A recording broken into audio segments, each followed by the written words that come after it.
Hello, Honolulu Blues listeners. This is Nick, and I'm here to answer the most pressing question we always get. How do the Honolulu Blues stay so current with Detroit Lions news? And no, it's not because we have Brad Holmes' number yet, but it is because we are on the app Autograph. That's it. Just download the app Autograph and use the referral code GOLIONS, one word. There, you can get the latest news, articles, podcasts, and all the best content for your favorite teams, like the Red Wings, Tigers, Pistons, Wolverines, Spartans, and of course, our beloved Lions. But that's not all. The more content you read or listen to from the app, the more points you earn. Then you can use those points at chances to win free jerseys, collectibles, and even tickets, including a free ticket for the Lions vs. Rams season opener at Ford Field. Yup, just read the same articles as you would while you're at work. Just do it through the app, and you could be sitting next to us at Ford Field.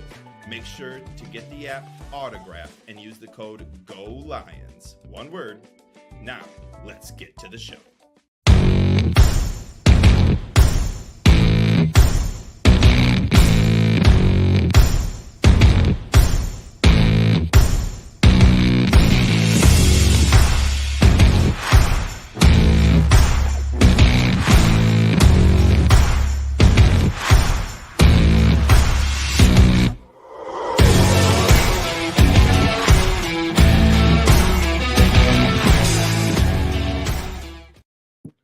Oh, I'm double flagging today because the Tigers are making a comeback, bro. The Tigers are coming back, bro. I hope so. I hope so. Lost yesterday, but it's all right. Yeah. That was a tough one. But the 6-game winning streak was fun. I mean, we really legitimately have to win like 23 of the last like 27 games. But there's a chance. We're playing some meaningful baseball in the end of August and getting into September. So that's exciting. But this is it. We're here to not talk about the Tigers. We're going to talk about the Lions. And this is Honolulu Blues. As always, I'm Nick. That's Adam. And we are missing Julius. He is stuck in Germany somewhere. He's been stuck there for a while. You know, it seems like he should come home soon. Starlink wasn't working today, so. Oh, man. Elon, dude. What are we doing? Is that Elon company? I don't even know. Yeah, I think so. I think so, dude. Basically, if it's not, I'm just going to chalk it up to him. Anything high tech, we're just going to Elon. What's up, Adam? What's up? Man, just excited to talk some roster cuts and whatnot. But first things first, I got something that popped up. Yeah, I mentioned this to you before the podcast, but I want to get your live reaction. So, a good friend of the show, Mike Payton, just tweeted out an article that he published in which, in this, it cites. Where's the lady? Marissa Myers of TWSN says she believes that the Lions could make a run at a all-pro defender.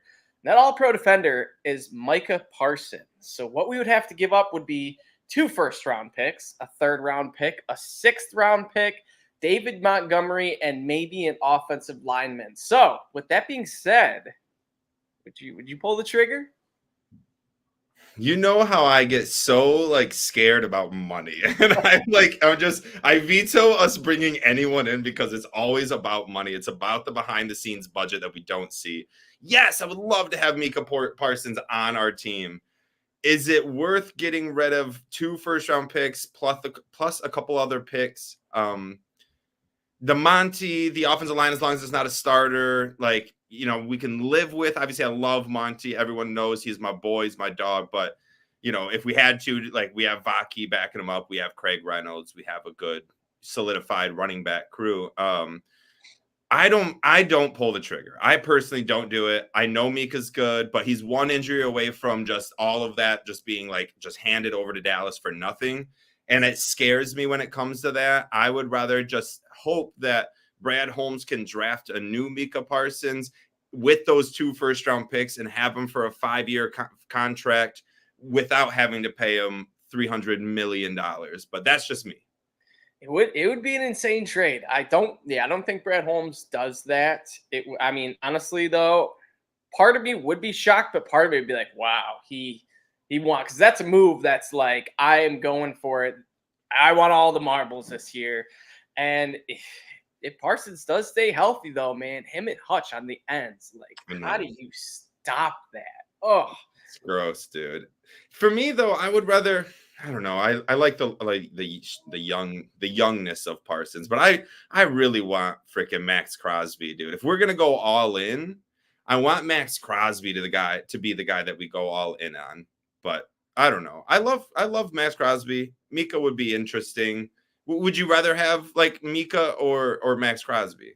probably Crosby. It just seems like bring him home. You know what I mean? Like it just. Speaking of bringing home, we had a couple guys that we're going to talk about. We signed one of them coming home, and we're going to jump into that, and then we're going to start talking about the whole roster breakdown. We've obviously seen it for a couple days now. Everyone's talked about it. Went to the water cooler at work and was able to BS about it. We on this show have not been able to converse about it, so I want to jump into that. So let's basically get to our final countdown.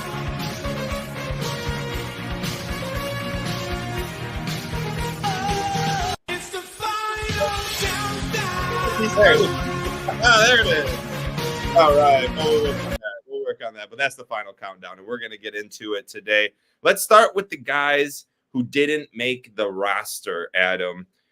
I'm just going to list off quite a few of them. I got about 10, 12 names right here, kind of the ones that stood out to me specifically. And then we'll just kind of jump into a few of them that you kind of maybe surprised about or just want to talk about. Well, again, just going down the list, a few guys who didn't make our roster. Jalen Calhoun, undrafted free agent, wide receiver. Maurice Alexander, he follows us on Twitter. We love him. Jake Funk, Ty Summers, CJ Moore, Stephen Gilmore, Bam Knight, Scott Daly, Matthew Betts, Caden Davis, my boy, Dorius Fountain, who seemed like he was a shoo-in to make the roster, and then Nate Sudfeld, who we obviously knew was going to be beat out by Hooker, but it finally was official. Out of those names, anybody or any few people surprise you? The first, probably the most shocking was probably Zylstra. I don't know if you mentioned him or not, but well, he's not off the team. He's on the team still. Okay, so all right, so we're talking. Okay, I see what you mean. Yes, probably CJ Moore then, because this was a guy that was obviously brought back for a reason. He was suspended, kind of kicked off the team, more so just cut, but you know what happened, and him to be not even brought back to the practice squad was interesting. So maybe our special teams is just looking amazing. Safety rooms are looking amazing. And there's just, no need for him. Or, they still have some, question marks on them. And they think, maybe this guy's got a couple other red flags and we don't want to deal with this. So probably, yeah, CJ Moore.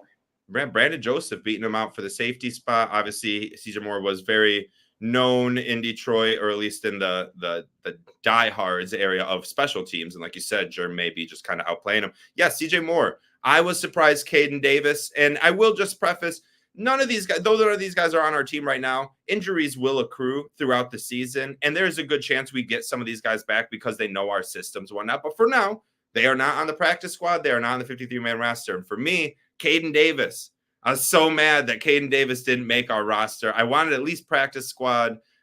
He just impresses me. I don't know what it is, man. A little Julian Edelman just kind of rubs off on me when I watch him play. So that was really big. And then Scott Daly not making the roster was huge. Friend of the show. We interviewed him this offseason. If you didn't get a chance to watch it, go into our old shows and you'll see Scott Daly on there. We had a great conversation with him. Shocked that he did not make the roster. He didn't sign for an extensive amount or anything like that. So it's not like it was a big money saving, cut, but it stunk that Scott Daly didn't make it, right? See where he ended up too?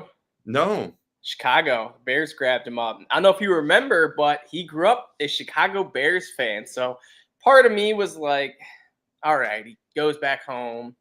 Hopefully he doesn't make the best snap in NFL history to beat the Lions or something. Right. Something crazy like that. But yeah, I was happy to see him at least still on an NFL roster because he was a good dude. Very good dude. I didn't know he landed on a roster. That is cool. Jack Fox is hype man too. So I'm curious to see, they had some chemistry. He was all for not just Jack Fox, but it was the whole special teams. The Michael Badgley, when he was kicking, probably would have been going crazy for Jake Bates, but we'll see how Hogan Hatton does. I don't know if he's got a Twitter or a social media guy, but Scott Daly, he was all over Twitter. So yeah, he was, which we love. We love when our players are out on the social media conversing with the fans. So it's always great to see. Those ones bum me out. Obviously, Jake Funk, Maurice Alexander, Bam Knight. These guys just weren't going to make the roster. I was kind of hoping Alexander might have a shot at the return man, but obviously he is not going to be since he's not on there. Fountain was another big surprise, in my opinion. At one point, Fountain was the wide receiver 3. He could do no wrong. He could do no wrong in early camp, and he just trajectory went way down, dude. He stopped making plays. He stopped doing, I guess, what he needed to do. Are you surprised that Fountain didn't make the team at all? It was odd because, yeah, he was balling in not preseason, like the practices and OTAs and the, crossover practices, and just, fell off a cliff, it seemed. He didn't really make any big plays or big splashes like Caden Davis did. He had that 70-yard touchdown in the preseason. Fountain didn't really do anything. It was kind of weird. He had, targets, had a couple receptions, but it just wasn't nearly enough. No, it wasn't. And is what it is. Those guys are no longer on the team. We'll see if they make it back to the team throughout the season. Maybe, hopefully, they make it to another team and continue their NFL careers. But we'll move on, and we'll go over to the practice squad. So these are the guys that got cut, waived, released, whatever, brought back. There's 16 guys. I'm going to list them off. So stay with me, Adam. I don't need you, wandering off. So we got in position or by position, Jake Fromm, Jermar Jefferson, Donovan Peoples-Jones, Tim Patrick, Allen Robinson, Tom Kennedy, Shane Zylstra, James Mitchell, Kingsley Aguquan, Jamarco Jones, Kyle Pecco, Chris Smith, Isaac Uku, Mitchell Agude, Pat O'Connor, and Eric Hallett. So out of all those, before we kind of jump into almost every name I have a little bit something to say about, let's talk about Tim Patrick and Allen Robinson. We teased it a little bit. They're here, dude. We brought Allen Robinson home. Finally, we have been trying to do that forever, but we freaking did it. And we brought Tim Patrick, old 30-year-old Timmy P coming over, who is coming off of bad injuries, but always impressed in Denver with shitty quarterback plays. So let's just talk about these two real quick. Our excitement, not at all. Very, honestly. I love that they added Tim Patrick. This was a dude that I loved him before his 2 injuries. I was very high on him. And then he blew his ACL out. And I think his Achilles, I want to say, but bounced back from both, was looking good. It's him. If he could stay healthy, he is going to be a solid, threat on the outside. But Allen Robinson gives some depth to guys, I guess the veterans. We don't really have. I guess there's Amon-Ra, but there's no true vet that's 10-year man in the league. So it'll be nice to have them both kind of compete for that 3rd spot. I don't even know if Allen Robinson has a true shot.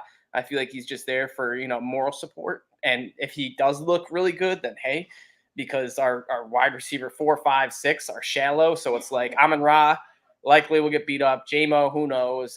Anyone else, I guess, who knows? Yeah, Allen Robinson, he played every game last year, right? If I'm not mistaken, he played every game last year and finished with 200 yards or something like that. I could be wrong. I was trying to look it up real quick. I can't find it. But ultimately, Allen Robinson joining the team. Oh, Adam, you're moving, dude. Well, what happened was everyone was going to the pool, and now everyone just came back from the pool. I'm on vacation right now, and they're all like, I told them, hey, I'm going to be done around 6:15, 6:30-ish. Let me know if you're coming back. First, my little brother walks to the door, and my girlfriend, I was like, oh, my gosh, all right. So I got to go. So we're standing in the bedroom now. But, hey, got to do what I got to do to make it work. Hey, standing is the new sitting, bro. You know what I mean? Standing is the new sitting. Everyone's trying to do it. Yes, Allen Robinson is an awesome signing just because we all wanted it. I might get an Allen Robinson jersey just because it's awesome. And Orchard Lake St. Mary's do too. For those that don't know why everyone wants the Michigan Ganders want him to come back so much, he's a Orchard Lake St. Mary's grad. So right. And Tim Patrick, Brad Holmes was looking at that knee history, that injury history. It's just that's my boy. Yeah. There's no chance he doesn't come back. He's due, bro. He's got all his injuries out of the way. He's coming out to be great now. I don't know if you told me this or if Julius told me this or if I just saw an article, but or we might have just talked about this before, but Brad Holmes, I saw a thing. It was like takes risks on dudes that have had bad injuries because I want to say tore his ACL, tore his Achilles in high school and bounced back from it. And so he knows, the guys that do bounce back, they can come back to, 100%. So I think we're starting to see a trend with him. If you're injured, come play for the Lions, baby. We believe. Come on down, bro. We will take it. Okay, let's move on from the new signings. Those are very fun. It's good because we only have 4 wide receivers on the roster. But we also kept DPJ. He didn't do enough to make the 53-man roster. Do you think he makes the roster at all this year with any injuries or anything like that and proves himself, or are you kind of out on the DPJ train? As a Michigan guy, I'm just like, I know what he could do. He's so good. But, I don't know. He looked rough. It's hard to tell because he hasn't really – it's hard to tell with a lot of these, Caden Davis, Calhoun type guy, Kennedy guys, because they don't ever really get to play with Goff. They're still playing with a backup quarterback. And, yeah, Hendon Hooker was solid, but Sudfeld, it's like when he was playing those game in 3 quarters, it was tough to watch. And, I mean, I don't know if DPJ had any just bad routes, bad drops, but I know he's had a separation issue, just couldn't get that space. So, I don't know. I hope he does find a roster. I know there are a lot of little things of him coming back to the practice squad. Schefter reported it, and then the Lions didn't have him on the initial list. So, I don't know. I'm kind of indifferent now with him. I'm just like, whatever. If he doesn't make it, he doesn't make it. Yep. And then the 4th receiver we kept was Tom Kennedy. He's always going to be our star practice squad guy. He'll be around when any injuries come up. I'm all right with it. 4 receivers on the 53, 4 receivers on the practice squad. Does that make sense to you, Adam? Do you like it? Or yeah, I think we're going to see some guys coming up and down, up and down, up and down. I bet you, Allen Robinson will be elevated one game. I bet you Tim Patrick will be elevated multiple games. I think they'll go interchangeable depending on who's doing what. And I kind of like that. If the Lions can figure out how to make, a depth chart work where you have 3 main dudes that will always be there, and then 3 kind of interchangeable dudes with Isaiah Williams, Patrick, and Allen Robinson, and I guess Kennedy, and I think that was it. Those guys. Then if the Lions can make that work, that would be something cool. I agree. We also bring Jake Fromm and Jamar Jefferson back at our quarterback, running back position on practice squad. 2 thumbs up, thumb down. 2 thumbs. Kind of like sideways thumbs. I'm just like, nothing special, but you like Jamar better than Sudfeld is what if I had to take away something out of that. And then I guess Jefferson over Knight. Funk. Yeah. I feel like they're kind of 2 different players. Jefferson seems to be more of like a scat, jukey back, and Bam's just like a Montgomery Jr., which is also kind of like Craig Reynolds. So I think that's kind of what played into effect where it was, we know their upside. We already have a Craig Reynolds. We don't really need to keep getting these north-south. I got you. I like that. Shane Zylstra, James Mitchell. Surprised that either of them didn't make the 53. Yes. And are you just happy that they're on the team still? Yeah, I'm happy Zylstra made it back. I don't know if his injury played a role into it, but yeah, I think we all thought that Zylstra had that 3rd tight end spot kind of, locked up. And if not him, it was probably to be James Mitchell, and let alone it is Parker Hess, which was a monster shock to me. This was a guy we've hardly even talked about. And I know we're talking about our tight end 3, but he will get some reps in. He will have some play time, especially with Brock Wright has had some injury issues. Laporta, I don't expect him to play, 17 games every year unless, he's Tony Gonzalez, which very possible. Right. Yeah. So Zylstra, that one stunk, but I'm glad he's back on the practice squad. Yeah, I am so glad. Again, another friend of the show, someone we got to interview a couple years ago. If you haven't seen that, go check out our history and you'll be able to find that show. Really good dude. It stunk last year in training camp or OTA or preseason, something like that. Yeah. Khalil Dorsey ran into him and tore his ACL and just sidelined him all year. And we were super bummed because we got to interview him that offseason. And we were expecting and hoping for big things out of him. And now I'm glad he made the roster for sure, made the practice squad along with James Mitchell. I think it was more surprise to me that James Mitchell didn't make the roster didn't we like that's a Brad Holmes draft pick, right? 3rd round or 4th round pick for James Mitchell, right? I think it was a late 3rd. Yeah. Yeah, it's surprising that he's just not stepping up the way we expected. He is not coming through. I mean, if there's a time where we have to bring James Mitchell up to the roster, like hopefully it's because Parker Hess got injured or something. Like I don't ever want to see him on my roster. I like if you can't make the 53-man roster on your 3rd year in the NFL, yeah, for the team that drafts you, for the team that loves to keep within, you know what I mean? They build within. They don't try to go out and get a bunch of new people. They just try to like keep what they have going. And for you not to make it, dude, I'm kind of over you. Shane Zylstra is my tight end 4 now. James Mitchell, I'm surprised we even kept him on the practice squad and didn't keep like an extra offensive line or something. But those were probably some of the big ones. We do see Isaac Uku back. Are you surprised he didn't make the roster after a strong preseason? Yeah. I want to say, I don't know exactly who took his spot, but Ben Niemann made it, or Neiman, however I pronounce it, which was interesting. He was a dude that we signed from Denver, wasn't on the team last year, and I guess Oku was a rookie. Yeah, right. Yeah. Yes, yeah. So, and I thought he was making some big plays. He was my MVP for the last game of the season.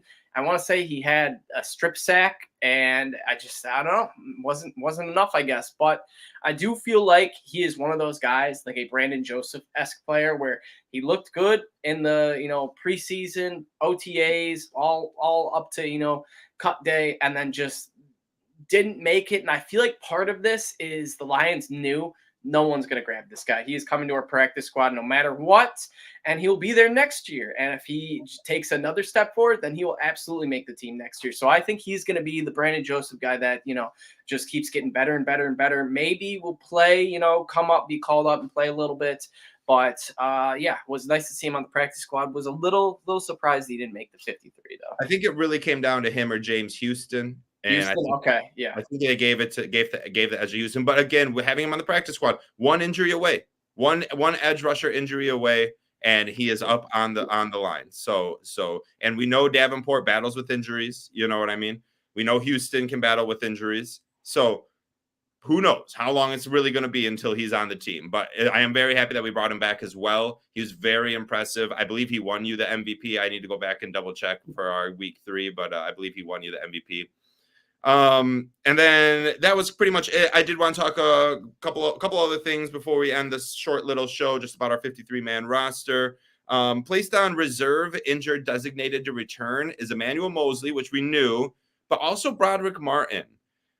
How do we feel about that? I was personally ecstatic for Broderick Martin this year after just seeing the clips of him working out, him trying to be like a Lim McNeil and like really kind of dedicate himself to getting fitter, I guess is the way I would word it. I was super excited for him this year. I know Levi O had been taking over the media, but I was super excited for Broderick Martin in that nose tackle type of position.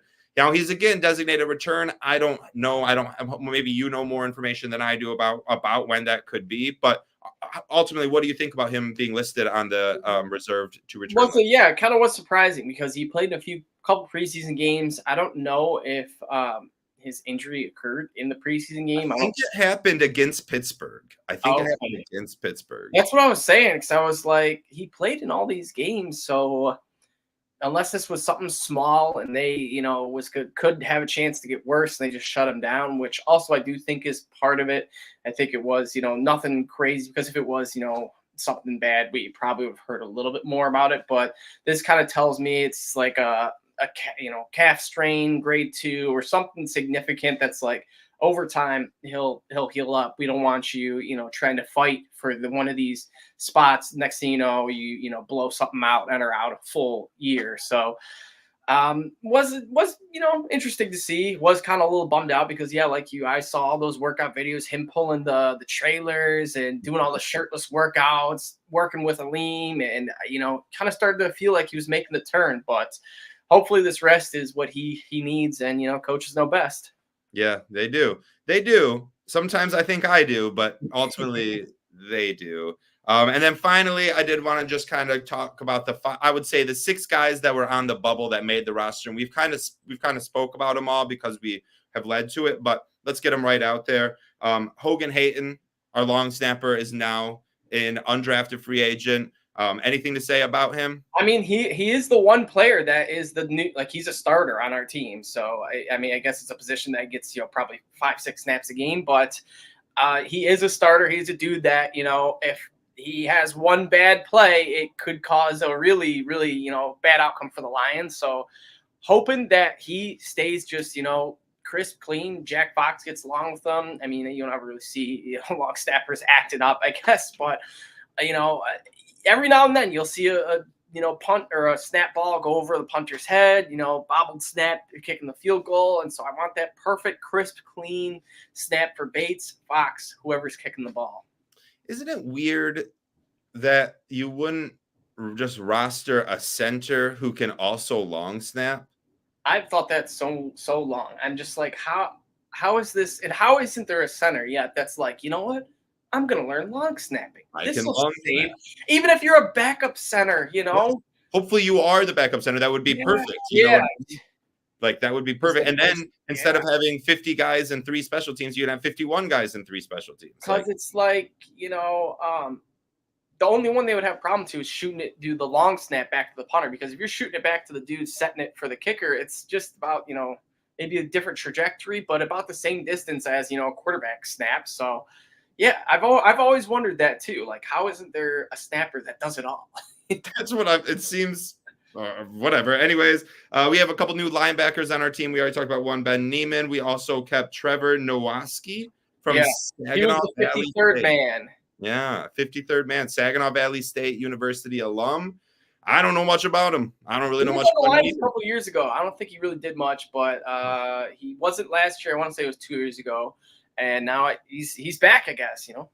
I love it. A lot of linebackers this year. We only a lot of linebackers this year with Rodrigo, Barnes, Germ, Neiman, Anzalone, Nowaski, Campbell. Like there's a lot of linebackers. So we'll see how interchangeable all those guys turn out to be. James Houston makes the roster. We were debating on if I had a spicy take that said Uku is going to make the roster over Houston. And I think it got close. I don't know, but I just think it got close. Parker Hess, tight end. We talked about him making it for tight end 3. And then Isaiah Williams, our wide receiver 4, Illinois boy, undrafted, makes the 53-man roster of one of 4 wide receivers. Not like he made it as wide receiver 6 and they were just like, we can't get rid of him. No, he made it as our wide receiver 4 behind Khalif Raymond, Jamo, and St. Brown. So, and that's it. Those are our 4 wide receivers. So before we end the show, I just want to talk about the same thing we've talked about for the last 3 months, which is our wide receiver position. How excited were you to hear that Isaiah Williams made the roster? How nervous are you that we only kept 4 and 2 of those 4 are Khalif Raymond and Isaiah Williams?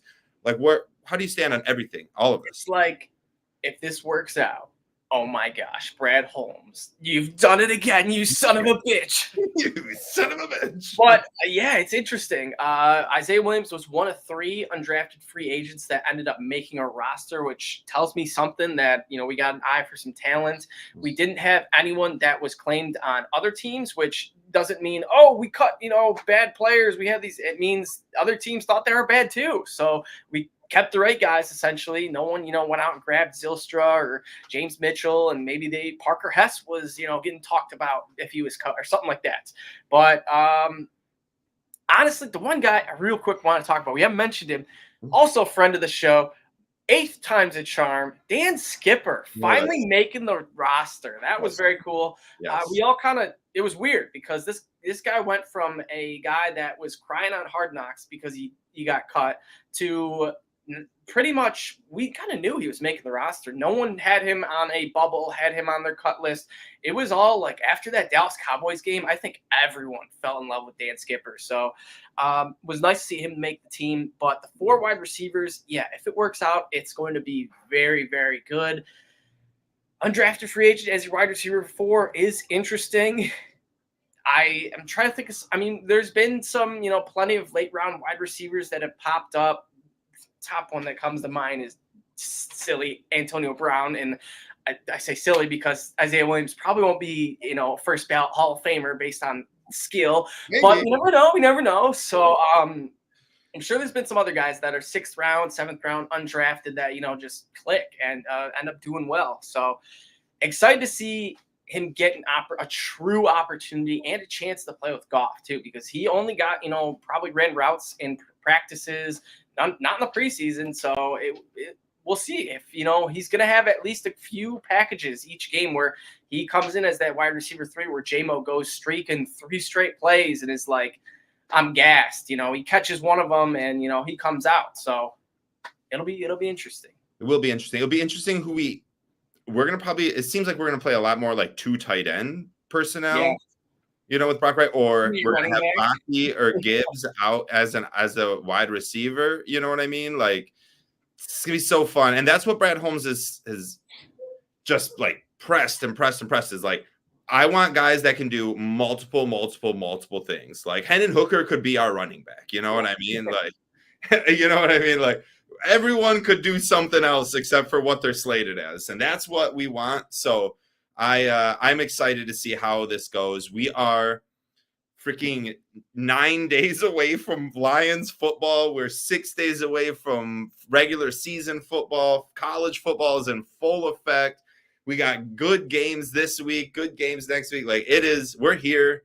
Adam, any closing arguments? We are actually 9 days, 2 hours, 5 minutes, and 10, 9, 8, 7, and so on seconds away from the first game. Yes, I got the Detroit Lions tracker up. If you want to see how close to the exact second, check DetroitLions.com. They got the countdown to kickoff, which I want to say we went last year. I don't know if I mentioned this on a podcast prior, but last year it was like we were the first team. Bam, we got to kick off the NFL. This was awesome.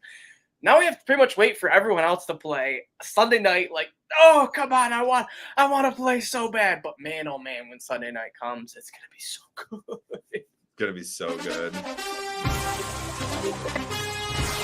Oh God, I cannot wait. Fox, but still, I can't wait just to hear any of that stuff, dude. And Adam, close this up, dude. As always, check us out at Honolulu Blues _ if you're watching on YouTube, Spotify, whatever. Give us a like, subscribe, comments. We love it all. Oh, next play. I love it all. The old man singing the Detroit fight song, forward down the field. Oh, love it. Everyone, have a happy Labor Day and